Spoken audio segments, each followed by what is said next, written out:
तिचे नाव आहे बहुउपयोगी चूल। आम्ही ही टाकाऊपासून टिकाऊ वस्तूने बनवली आहे। हे आमचे तुटलेले शेडचे पत्रे, ची चूल आणि हे तुटलेलं बाथरूम टर्नर आणि 2 पाईप्स आणि हे स्टीलचा डब्बा वेल्डिंग करून आम्ही ही बहुउपयोगी चूल बनवली आहे। याचे 5 फायदे आहे की हे कुकरमध्ये आपण कोणते पण अन्न शिजवू शकतो आणि हा पाईप आपल्या दमा, सर्दी, खोकल्यात तेव्हा आपण या स्टीमने वाफ घेऊ शकतो। आणि इकडे बटाटे उकडत आहे।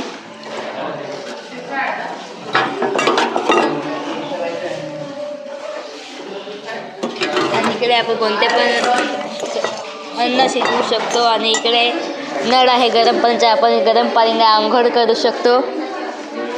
या उपकरणाला आपण पर्यावरण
Good morning, my name is Tanish Ramkrishna Sonne from JNV Dandabatu।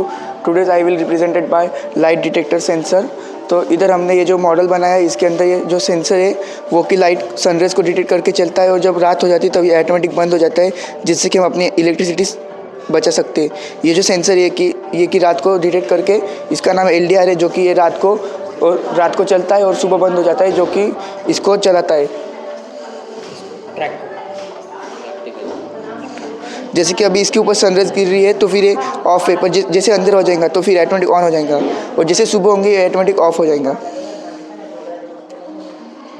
जिससे कि अपनी एनर्जी सेव होंगी। क्योंकि बहुत से पहाड़ों वगैरह पे हमेशा रोज़ चालू करने के लिए जाने का इम्पॉसिबल रहता है, तो फिर ऐसे रास्ते पे पहाड़ों पे जाने के लिए रोज़ कोई चालू नहीं कर पाता, तो फिर इसको हम जो लगा देंगे तो फिर ये ऑटोमेटिक ऑन ऑफ हो जाएगा, इससे कि हमें अपनी सोलर एनर्जी और एनर्जी सेव होंगी।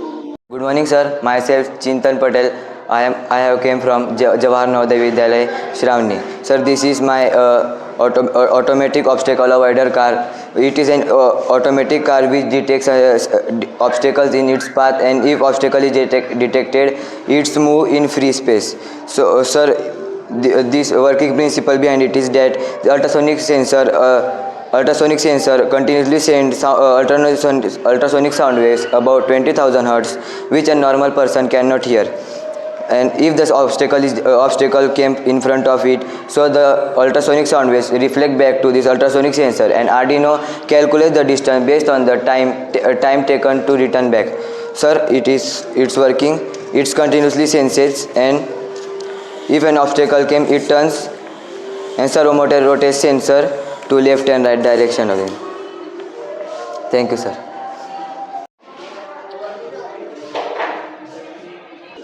Good morning sir. लोकसंख्येच्या वाढत्या प्रमाणानुसार आशियातील अनेक शहरांमध्ये प्रचंड गर्दी, त्याचप्रमाणे वाहनांची संख्याही देखील प्रचंड प्रमाणात वाढत आहे। देशातील शहरांपैकी मुंबई शहरात प्रति किलोमीटरला कारांची संख्या सर्वात जास्त प्रमाणात आहे। ज्या गतीने घराच्या बाहेर संख्या वाढत चाललेली आहे, त्याप्रमाणे पार्किंगसाठी स्पेस उपलब्ध होत नाही। वाढती लोकसंख्या, वाहनांची भरमसाठ खरेदी देखील, वाहनांची अपुरी पार्किंग सुविधा, यासाठी आम्ही घेऊन आलेलो सौर ऊर्जेवर आधारित ऑटोमॅटिक बहुमजली कार पार्किंग प्रोजेक्ट। या प्रोजेक्टचे उपयोग कमीत जागेत जास्तीत जास्त कार पार्क करण्यात येते। सौर ऊर्जा आधारित पार्किंग असल्यामुळे विजेची बचत होते। काही शहरांमध्ये, विशेषतः मुंबईसारख्या शहरांमध्ये भूमिगत पार्किंग प्रोजेक्ट काम करण्याचे आवश्यक आहे। ज्या परिसरातील पार्किंगचा त्रास कमी होण्यासाठी पार्किंग स्पेस पॉलिसी याची गरज आहे। कारचे रजिस्ट्रेशन करताना पार्किंगचा पुरवठा देण्याचे नियम जपानातील राजधानी टोकियो येथे 1950 पासून नियम लागू आहे। याची कृती कार याच्यात गेली की चारही साईडमध्ये जाऊ शकते। मग पार्किंगसाठी वरती जाणार ती लिफ्ट।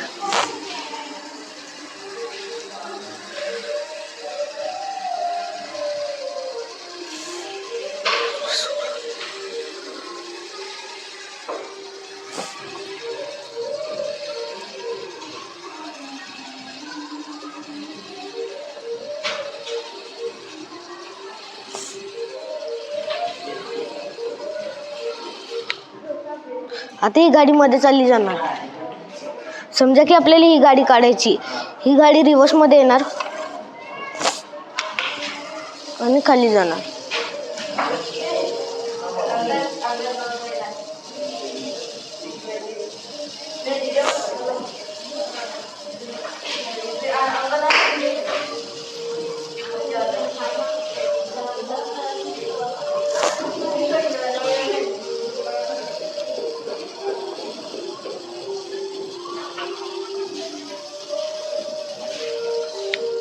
आणि गाडीला ज्या मार्गावर जाईल ती चालली जाणार. धन्यवाद. Respected judges, honorable teachers, and all my dear friends. Good morning to one and all present over here. In today's fast-moving world, automation is not a luxury. It is a necessity. Small problems in our daily life can be solved using the smart technology. One of the most common problem in our daily life, it is a sudden rainfall when clothes are drying outside. To solve this problem, today I have designed the model named Smart Hanger for drying clothes, which automatically protect our clothes from getting wet and move the clothesline into the shed as soon as rain detected. So today I am Anshika Naneshwar Chavan from Jawahar Navodaya Vidyalaya, Shravani Nandurbar 2, going to explain the model which makes your life easy, comfortable and effortless. So first of all, I will talk about the aims and objective of making this model. First one is reduce human effort. Second one, protect our clothes from getting wet. Third one, automatically detects the rain. And fourth one, save time and energy. So first of all, I will do the demo. So to show the sudden rainfall, when I pour some water on it,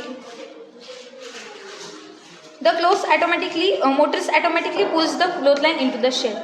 So now I want to show rainfall is stopped. So first of all, I remove some water from the sensor. This is a microcontroller. If their two light are blowing, it means the sensor is dry. So when the water is removed from the sensor, it means the motor pulls the clothesline out of the shed. So this is the main working of my model. Now I will talk about the components which are used in making model. First one is a rain detector sensor, which automatically detects the rain. When rain falls on it, the sensor sends a signal to the microcontroller.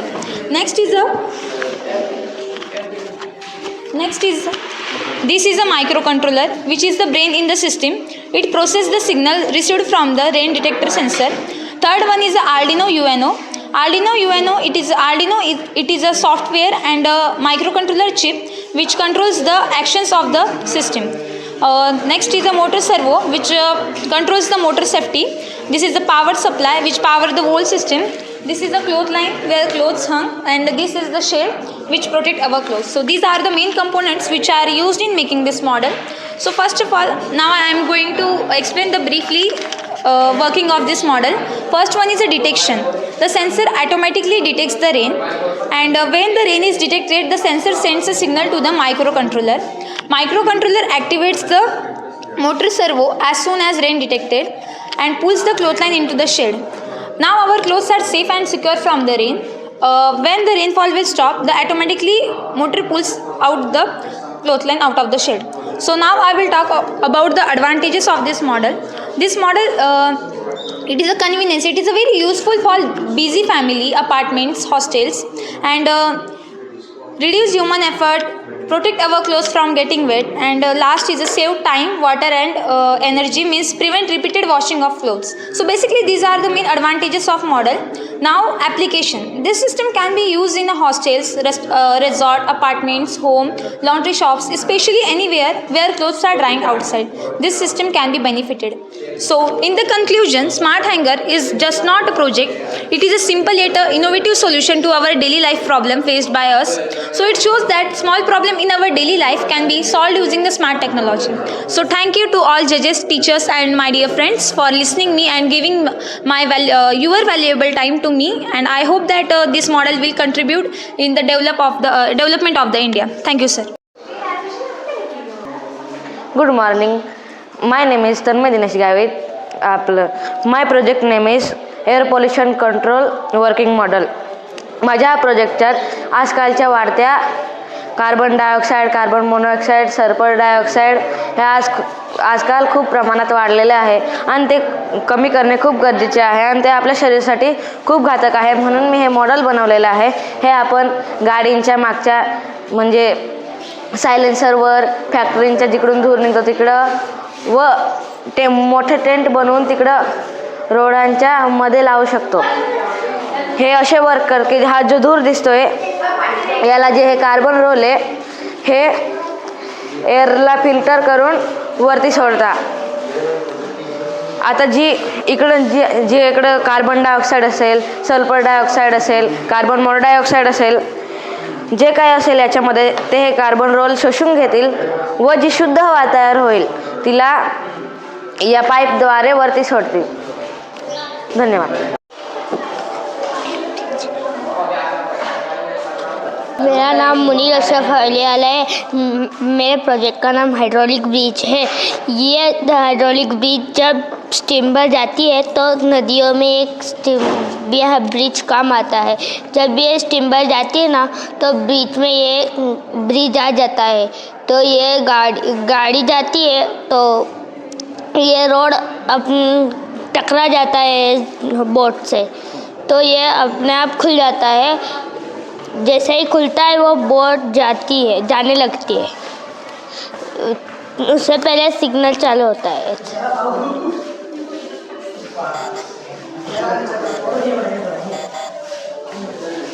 ये signal चालू के बाद ये जाती है, बाद में वो road बंद हो जाता है.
माय सेल्फ इज अहमद रजा साजिद मेहमान आणि मीनी म्हणालेला आहे लाईफ सेव्हिंग स्टिक. याला मराठीमध्ये जीवरक्षकाठी असे म्हणतात. याचे 3 नाव आहे: बहुउपयोगी काठी, सुरक्षा काठी आणि स्मार्ट काठी. जेव्हा शेतकरी त्याच्या शेतामध्ये रात्रीच्या वेळेस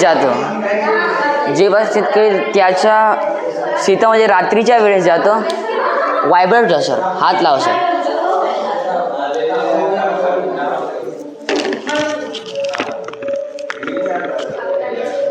जेव्हा रात्रीच्या वेळेस त्याच्या शेतामध्ये जातो, असं करून जातो, त्यामुळे जो भूमी, धरती, अर्थ, पृथ्वी ते जो व्हायब्रेशन ॲब्झॉर्ब करते. ॲब्झॉर्ब केल्यामुळे जो भी साप बिच्छू त्याच्याकडे येत ते दिशा बदलून घेते. याचं दुसरं नाव आहे बहुउपयोगी काठी.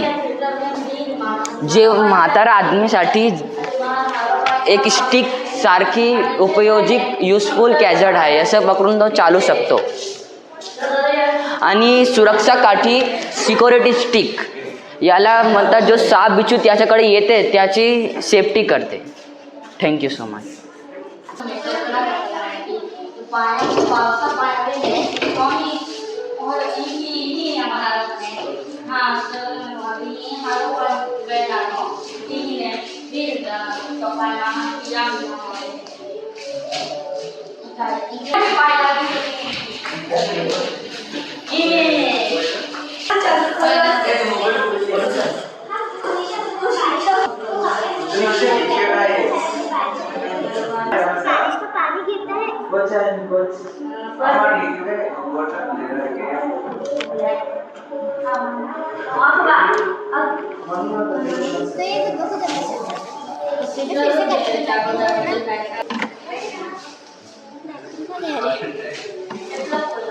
मेरा नाम शिफा जुनैद सैयद है। मैं 6th स्टैंडर्ड की स्टूडेंट हूँ। बारिश के दिनों में हम कपड़े बाहर सुखाने डालते हैं, वो गीले हो जाते हैं। इसलिए मेरे मॉडल में बताया है, जैसे ही मतलब में बारिश का पानी उस पर गिरता है तो ये कपड़े खुद ब खुद ऐसे अंदर चल जाते हैं और हमारे कपड़े गीले होने से बच जाते हैं।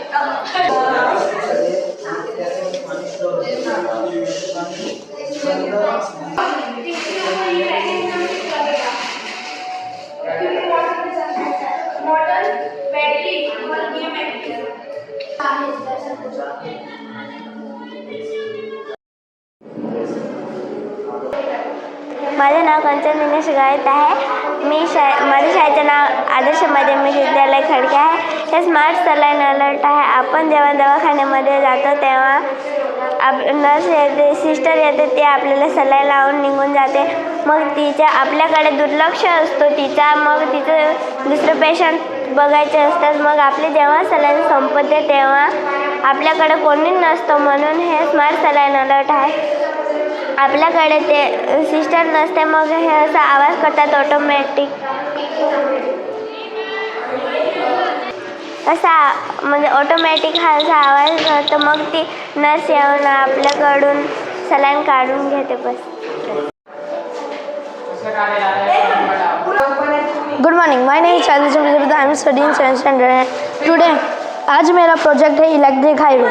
यह इलेक्ट्रिक हाईवे बहुत काम का है। ये हमारी पर्यावरण को सुरक्षित रखता है, पोल्यूशन नहीं होता है और फ्यूल भी कम यूज़ होता है। इसके अंदर मुझे लगा है 1 कार और वायर्स। ये वायर के अंदर से इलेक्ट्रिसिटी हमेशा फ्लो करती रहती है और यह कार इलेक्ट्रिसिटी को कंज्यूम करके अगर आगे बढ़ती है। अगर ये कार इलेक्ट्रिक हो तो वो बैटरी भी चार्ज कर सकती है। यह कार ऐसे आगे जाती है और जैसे ही इसका रास्ता ख़त्म हो जाए वो अपनी बैटरी या फिर पेट्रोल पर चलती है ऐसे। Thank you. नमस्कार सर, माझे नाव बिंदू अमित गावित। मी एक अशी बहुउद्देशीय छत्री तयार केली आहे। आपण रात्री व दिवसा पावसाळ्यात व उन्हाळ्यात छत्रीचा उपयोग करू शकतो। पावसाळ्यात रात्रीच्या वेळी लाईट नसताना यात बॅटरीप्रमाणे LED लाईट लावले आहे। ते आपण सुरू केल्यास आपल्याला अंधारात चांगले दिसते व उन्हाळ्यात छोटा पंखा चालवण्यासाठी याच्यात एक स्विच दिला आहे। तो स्विच ऑन केल्यास छोटा पंखा सुरू होतो व सोलर प्लेटच्या सहाय्याने बॅटरी साठवलेली इलेक्ट्रिसिटीचा वापर आपण हे उपकरण चालवण्यासाठी त्याचा उपयोग होऊ शकतो। तसेच यात आपण मोबाईल पण चार्ज करू शकतो। धन्यवाद। वेलकम फ्रेंड, माझं नाव आर्यन तुषार मेटकर आहे। जसं की आजच्या काळात रेडिएशन आहे ना, ही खूप मोठ्या प्रमाणाने वाढली आहे, ज्याचे साईड इफेक्ट आपल्याला दिसतात। हेअर लॉस, स्किन डॅमेज किंवा इचिंग किंवा पक्षींचे मरण पावणे किंवा प्राणींना नुकसान होणे, असं नाही होण्यासाठी मी हे प्रोजेक्ट बनवलं आहे। याचे नाव आहे लाईफायर प्रोजेक्ट। या प्रोजेक्टमध्ये आपण सोलार पॅनल, LED लाईट, 9 वोल्टची बॅटरी, स्पीकर, मोबाईल फोन आणि ऑक्स केबलचा यूज केला आहे। असे प्रकारचे इक्विपमेंटचा यूज केला आहे ज्याच्यात कोणत्याही प्रकारचे 5G, 6G, 10G प्रकारचे रेडिएशन यूज होत नाही आणि ब्लूटूथ आणि वायफायचा पण यूज होत नाही। हे सिंपल आणि स्मार्ट वेमध्ये आपण घर बसल्यासुद्धा करू शकतो। मी यूज करून दाखवतो। हे बघा, मोबाईलचा सर्व डाटा LED लाईटमध्ये स्टोअर होऊन गेला आणि जी LED लाईट आहे ना, हे रेडिओ सिग्नलने पाठवते। हे LED लाईट आहे ना, लाईट सिग्नल पाठवते आणि लाईट सिग्नल डायरेक्ट सोलर पॅनलच्या प्लेटवर पडते आणि सोलर पॅनलच्या थ्रू तिकडे स्पीकरमध्ये म्युझिक वाजतं। मी तुम्हाला दाखवतो इकडे। मी एक म्युझिक प्ले केला, हे बघा इकडे वाजतो। आजच्या टायमाला कसं खूप जणांना वायफायचा यूज करून रेडिएशन खूप फेल होता। जेव्हा आपण वायफायचा यूज करतो त्या टायमाला रेडिओ सिग्नल खूप होता आणि त्याच्याने रेडिएशन पण ही खूप होतं। मी असं यूज केलं, याचं लाईट आहे, नॅचरल लाईट आहे, याच्यामधून फक्त light signal. Good afternoon, sir. My name is Parag Girish Marathi. I have come from JNV Shravani Nandurbar 2. I have developed a science project, a smart home security system. In it, a laser beam is continuously transmitted. I have used the Arduino microcontroller and an LDR sensor. The laser beam is continuously transmitted, and when जेव्हा पण एखादा चोर या laser बीममध्ये interrupt करतो तेव्हा laser बीमचा हा बजर वाजायला लागतो, जेणेकरून आपण घराच्या बाहेर गेलो तेव्हा पण सिक्युरिटी होते आणि घरात. माझे नाव ओम रिंकू गोखणे, इयत्ता 7वी. शाळेचे नाव पूज्य साने गुरुजी माध्यमिक विद्यालय भवळे, तालुका नवापूर, जिल्हा नंदुरबार. मी इयत्ता 7वी. बहु उपयोगी शेती कापणी यंत्र यांचं काम करते हे चालवून दाखव. असं सांग. आणि याच्याने काय करतो आपण शेतातील गहू, तांदूळ व गवत सहजपणे कापू शकतो.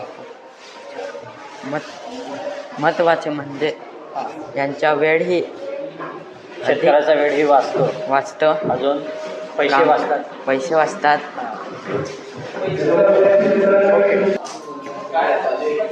फिर मैंने इधर एक प्रोजेक्ट बनाया है जिसका नाम, इस मॉडल का नाम है prevention of accident cause by drowsy drivings. तो अभी इसका मतलब क्या होता है कि जो ड्राइवर्स रहते हैं, ट्रक ड्राइवर्स, वो रात को ड्राइविंग करते हैं तो नींद में उनका एक्सीडेंट भी हो सकता है नींद की वजह से. तो अभी मैंने जो मॉडल बनाया इसके अंदर ये है क्या कि सिस्टम, ऐसे सिस्टम अभी भी है बट वो कॉस्टली रहता है और वो कास्ट के अंदर कॉस्टली आता है. बट ये जो सिस्टम है मैंने सस्ते से सस्ते में बनाया. तो इसमें जो ड्राइवर्स रहेंगे वो चश्मा लगा लेंगे, इधर टिल्ट सेंसर लगा रखा है. तो होगा क्या, वो ड्राइवर से चश्मा पहन लेंगे और इस सिस्टम से चलते रहेगा और उनकी गाड़ी सही से चल रही है एकदम प्रॉपरली. तो होगा क्या कि जो ड्राइवर है, इनकेस उसको अगर उसकी आंखें लग गई, उसका फेस आगे तरफ आ गया नींद की वजह से, तो होगा क्या, अगर उसका फेस आगे आया नींद की वजह से ऐसे, तो ये जो सिस्टम है इसका, ये इसे टिल्ट सेंसर से डायरेक्ट होगा और फिर ये अलार्म बजेगा. तो अलार्म की वजह से जो है ड्राइवर अवेयर हो जाएगा, अलर्ट हो जाएगा और ठीक से ड्राइव करेगा. फिर इससे क्या होगा कि जो एक्सीडेंट के प्रमाण है रात के टाइम, जो ट्रक ड्राइवर्स एक्सीडेंट हो सकते हैं उनका नींद की वजह से, वो बहुत कम हो जाता है. तो ऐसे पूरा वर्क करता है. Thank you. My name is Yashwati Vijay Gosavi. My school name is Sri Shivaji High School and Junior College, Nawapur. I am studying 8th standard. My project name is water filtering plant. आता आपल्याला माहिती आहे की कंपनीतील जे waste पाणी येतं ते सहसा आपण नदीत सोडतो. तर ते नदीतलं जे पाणी आहे ते कोंबड्या, बकरे हे सर्व पितात. त्यांना रोग होतो. तो रोग आपल्यालाही होतो. तर आणि दुसरं म्हणजे आपण काय करतो, हे पाणी एका जागेवर साठवून ठेवतो. याच्यापासून वेगवेगळ्या प्रकारचे मच्छर येतात आणि त्या मच्छरांपासून आपल्याला डेंग्यू, मलेरिया या प्रकारचे रोग होतात. ते जर पाणी आपण फिल्टर करून जर शेतीत सोडलं तर आपली शेती चांगली येते आणि आपण त्याला घरात भांडे घासण्यासाठी, कपडे धुण्यासाठी आपण याचा वापरही करू शकतो. पण कोणाला वाटेल की आपण हे पाणी असं शेतीत सोडलं तर हे रोग होणार नाही. पण हे जर पाणी आपण असं शेतीत सोडलं तर शेतीची झीज होते. पण जर आपण हे पाणी फिल्टर करून शेतीत सोडलं तर आपले पिकं चांगले येतात. याच्याने आपलं आरोग्यही चांगलं राहतं आणि आपलं पाण्याची बचतही होते.